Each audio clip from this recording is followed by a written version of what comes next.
In this tutorial, I am going to show you turn auto rotate on or off your Android phone. So let's get started.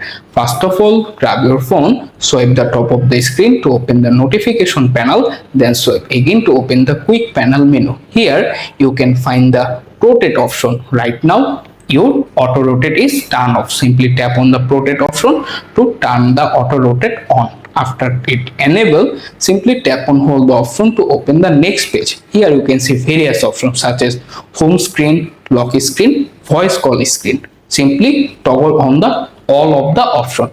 After it turn on, simply hit turn button. Now go back to your home screen, open any app. For example, I am opening this phone app, then simply rotate your phone physically. Right now your app is already rotate your device.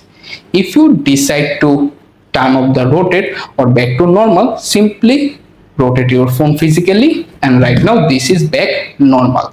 However, if you want to decide to permanently turn off auto rotate your phone again, simply go back to the quick panel menu, find the auto rotate option, simply tap on it once to turn them off. After it turn off, go back to the app again and try to rotate it, but this time this app not be rotated.